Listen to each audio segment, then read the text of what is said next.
नमस्कार। डिबेट अब तक में एक बार फिर आपका स्वागत है।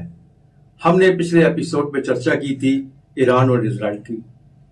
तो हमने ये जानना चाहा था उस वक्त भी कि वहां के हालात कैसे हैं। हमारे साथ ब्रिगेडियर विजय सागर धीमान है। जिस तरह से बांग्लादेश के बारे में हमने चर्चा की और तब भी हमने कहा था ईरान और इराक के अंदर जो इजराइल के अंदर इस वक्त हालात जो बने हुए हैं, जिस तरह से वो एक डेडलाइन दी हुई थी वो खत्म हो चुकी है, जिसका नतीजा एक तरफ बांग्लादेश का शोर शराबा है, दूसरी तरफ वहां से कहीं विश्व युद्ध शुरू होता है।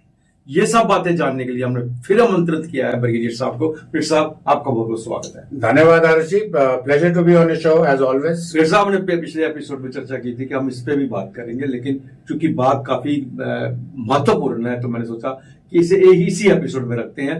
इस वक्त जो ईरान ने जो डेडलाइन दी थी वो खत्म हो चुकी है, उसके बाद वहां की क्या परिस्थितियां बन रही है? देखिए, हालात जो इस वक्त वेस्ट एशिया के हैं बहुत टेंस हैं। जब आपने इजराइल ने जिम्मेदारी नहीं ली है, बट सबको पता है कि इस्माइल हानिया की जो असैसिनेशन हुई है तेहरान के अंदर, एक हाई सिक्योरिटी जोन के अंदर, जो और वो भी राष्ट्रपति की शपथ ग्रहण समारोह के लिए वो आए हुए थे, उनकी जो हत्या की गई, असैसिनेशन की गई, वो इजराइल ने ही करी है।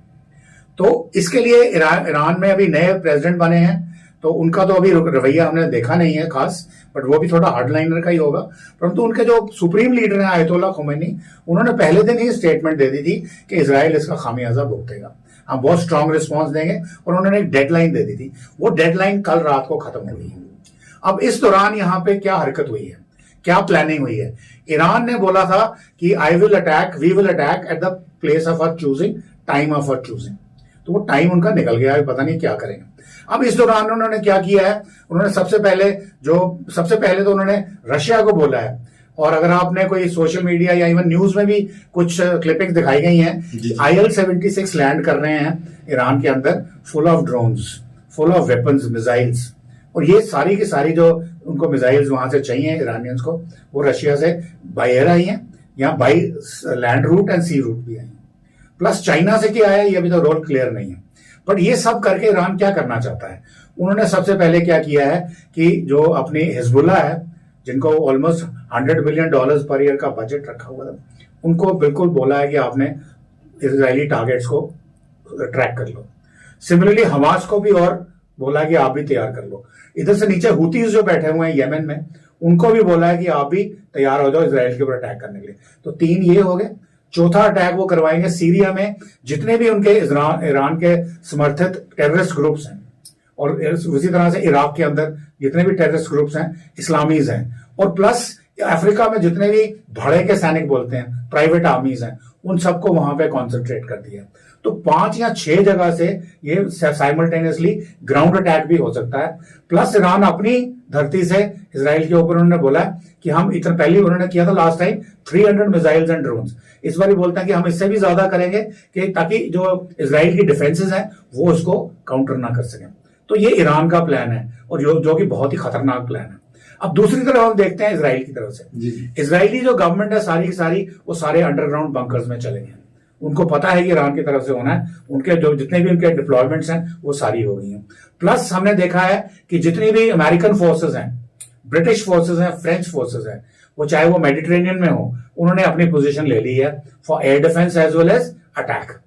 और उसी तरह साथ में गल्फ ऑफ ईडन में, रेड सी में, अगर इंडियन ओशन की अगर बात करें, अरेबियन सी के अंदर, which is south of your Yemen वगैरह है, वहां पे भी डिप्लॉयमेंट पूरी है। यानी कि अगर ईरान की तरफ से हमला होता है तो इजराइल ने ओपनली डिक्लेयर किया है, सबसे पहले हम ईरान का न्यूक्लियर उड़ाएंगे। अब न्यूक्लियर जो उनका प्रोग्राम है वो सारा अंडरग्राउंड है। अब कैसे उड़ाएंगे, अगर उन्होंने बोला है तो आई एम श्योर उनके पास कोई प्लान है। और अगर ईरान की आप देखें पॉपुलेशन देखें, वो जनरली नॉर्थ वेस्ट की तरफ कॉन्सेंट्रेटेड है। अगर उस कॉन्सेंट्रेशन में अगर कोई मिसाइल हमले होते हैं या न्यूक्लियर वॉर हेड होता है, तो it will be catastrophic for Iran. मेरे ख्याल में उनका मैं बोलूंगा कि यानी कि नक्शे से नहीं, गायब तो नहीं होगा क्योंकि इतना बड़ा कंट्री है, बट उनकी पॉपुलेशन को बहुत नुकसान होगा। तो ये जो स्थिति बनती है, अब अगर आयतुल्ला खुमैनी कुछ करते हैं और उधर से काउंटर अटैक होता है, तो ये एक बहुत जबरदस्त यानी कि भीषण युद्ध की स्थिति होगी, जिसमें ग्राउंड फोर्सेस भी अटैक कर रही हैं, एयर फोर्सेस भी अटैक कर रही हैं, मिसाइल अटैक भी हो रहा है, ड्रोन अटैक भी हो रहा है। और उसके लिए हमने देखा अमेरिकन ने कुछ पेट्रियट मिसाइल्स की बैटरीज हैं, प्लस दूसरे वेपन्स हैं, F-22 रैप्टर जो अभी तक यूएस ने कहीं पे भी यूज नहीं करे हैं वर्ल्ड में, वो भी इसराइल में ऑलरेडी लैंड कर चुके हैं। और F-22 रैप्टर बोला जाता है it's a 5th generation fighter, rather 5th से थोड़ा हायर। और अगर वो आके वॉर में लग गए तो rest be assured it is absolutely catastrophe. और अगर इसमें न्यूक्लियर टिप मिसाइल्स की बात हो गई या न्यूक्लियर डायमेंशन आ गई तो it is total holocaust in the West Asia, जिसके जो परिणाम होंगे वो वर्ल्ड ओवर भुगतने होंगे। और इस वक्त तो इंडिया के ऊपर वैसे भी बहुत प्रेशर पड़ा है, एक तरफ से बांग्लादेश का है, दूसरी तरफ यहाँ पे मिलिटेंसी चल रही है, जो भी ऊपर से ये भी हो जाता है, तो इसका एक क्या असर पड़ेगा हम पे? ये सबसे मेजर जो इसका असर पड़ेगा कि ये जो ईरान ने बोला है उसने बना दिया है इस्लाम वर्सेस ज्यूज, ओके, एंटी सेमेटिक्स। तो उसका जो हमारे मुसलमान हैं, जो उनके ग्रुप, मुसलमान तो हमारे सारे अच्छे हैं, पर इनके जो थोड़े लीडर्स जो हैं, जो ग्रुप बना के अपने आप को उनका आका कहते हैं, वो थोड़े से भ्रमित है मैं बोलूंगा। तो वो कुछ गदर क्रिएट करवा सकते हैं यहाँ पे, दैट इज नंबर 1। तो हमें इंटरनल सिक्योरिटी को बहुत टाइट रखना पड़ेगा। एक्सटर्नल सिक्योरिटी हमारी कितनी इन्वॉल्वमेंट होती है इस युद्ध में, मैं नहीं मानता, क्योंकि हम इजराइल के साथ अच्छे रिलेशन है, वो ईरान के साथ भी। अगर आपने देखा हो हमारे गडकरी साहब उसी शपथ समारोह ग्रहण जो था उनके राष्ट्रपति का, हम गए हुए थे, तो हम वहां इकट्ठे हैं। तो internally have to be strong. Secondly commercial interest, अभी भी देखा जाए तो हमारी सारी की सारी कमर्शियल शिपिंग जो है अभी उन्होंने स्वेज कैनाल से आना बंद कर दिया है। तो वो लंबा रूट लेके आ रहे हैं नीचे केप ऑफ गुड होप से, साउथ अफ्रीका के नीचे से, जो ऑब्वियसली हमारी जो कॉस्ट ऑफ इनपुट्स है वो बढ़ा देगा। एक्सपोर्ट्स भी प्रभावित होंगे, इंपोर्ट्स भी प्रभावित होंगे। प्लस सबसे बड़ी बात यह है कि अगर इतनी बड़ी जगह पे लड़ाई लगती है जो जरूर कॉन्फ्लिक्ट करेगी, किसी हद तक सोवियत यूनियन और यूक्रेन के तरफ भी बढ़ेगी, इसमें यूरोप भी इन्वॉल्व होगा, तो हमारी जो मार्केट्स हैं या हमारी एफडीआई जो आ रही है वो बहुत जबरदस्त प्रभावित होगी।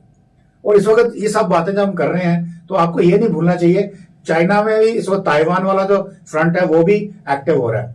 उस दिन चाइना के बैडमिंटन टीम को ताइवान ने तो हराया। अब कहा ही जा रहा है कि ड्रैगन तिलमिला गया तो उन्होंने इतने शिप्स, इतने हवाई जहाज उनके स्पेस में भेज दिए। वो सच हो सकता है, नहीं हो सकता है, क्योंकि हो सकता है रूटीन एक्सरसाइज हो, पर पॉइंट वो नहीं है। पॉइंट ये है कि वहां पे ताइवान का इशू तो है, उसके अलावा जो जापान, फिलीपींस, ऑस्ट्रेलिया और वियतनाम, यहां पे अमेरिका ने एक और क्वाड बना, इसको एस क्वाड बोलते हैं, सबके साथ पैक कर लिए हैं। तो अब अगर यहाँ पे चाइना यहाँ कुछ करता है, या हो सकता है जब ये अगर यहाँ पे युद्ध कॉन्फ्लिक्ट कर जाए तो चाइना को बाहर रखने के लिए अमेरिका एक नया फ्रंट खोले अपना वेस्टर्न पैसिफिक में, जो मैं एस क्वाड की बात कर रहा हूं। तो वो मतलब कि आप पूरी दुनिया को ही एनगल्फ कर रहे हो। पर जो आपकी डॉक्ट्रिन है या जो आपकी टैक्टिकल या स्ट्रेटेजिक लेवल पे जो फ्रंट्स को काउंटर करना है, इसमें ये एक पॉसिबिलिटी बहुत बड़ी है।